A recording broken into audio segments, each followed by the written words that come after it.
An unusual murder trial underway in California. Paul Curry is accused of poisoning his wife back in 1994, 20 years ago. It's taken prosecutors that long to make the case against him, and ABC's Cecilia Vega has that story. It is a cold case that had authorities stumped for years. But this morning, the man who police say almost got away with murder will be in a Southern California courtroom. Jury selection is underway in the trial of Paul Curry, the 57-year-old accused of poisoning his wife Linda 20 years ago, cashing in on insurance money, then moving to another state to start a new life. This is pure greed, and unfortunately it's the kind of greed that allowed somebody to kill the person he was supposed to protect. The once happy couple met while working at the San Onofre nuclear plant and lived here in the California beach town of San Clemente. But according to court records, just 9 months into their marriage, Linda started mysteriously having symptoms. A year later, she died. Eventually, forensic testing confirmed Linda, a non-smoker, had fatal levels of nicotine in her system.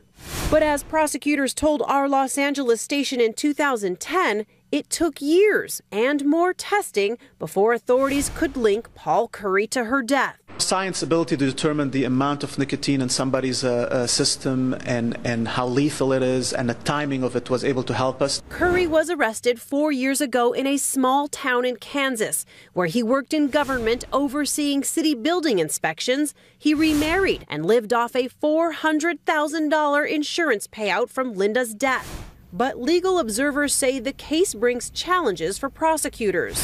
This case may have unique problems due to its age. Witnesses may have passed away, their memories may have failed. Curry has pleaded not guilty. If convicted, he faces life in prison without the possibility of parole. For Good Morning America, Cecilia Vega, ABC News, Los Angeles. ABC's Dan Abrams is here with more on this. No statute of limitations when it comes to a murder case like this. So 20 years later, here we are. He's been a suspect from the beginning, too. This is not one of those cases where new DNA evidence came to light and they were able to find it based on new technology. Because remember, this is a husband and wife who lived in the same house, so his DNA would be everywhere.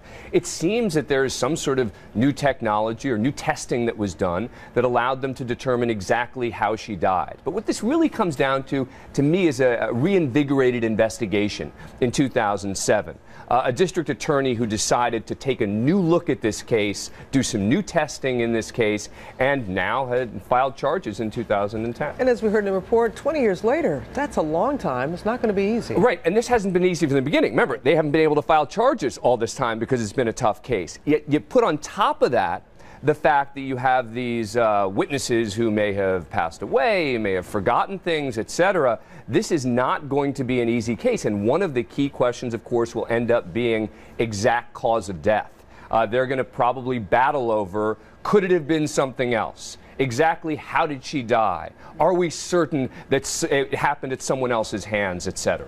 So what do you think is the biggest challenge here? Well, they've got a lot of problems here on both sides of this case. But when it comes to the defense, there's a little nugget about a missing Rolex watch that she had that the authorities say he put on the insurance form that it was stolen. They say he gave it to her sister. Why is that important? Because it goes to his credibility, meaning that if the jurors don't believe him, that could be a big problem. Something like as that. Part of the defense. But it's a small point, but could end up being really important. We'll see what happens. Okay. Thank you, Dan.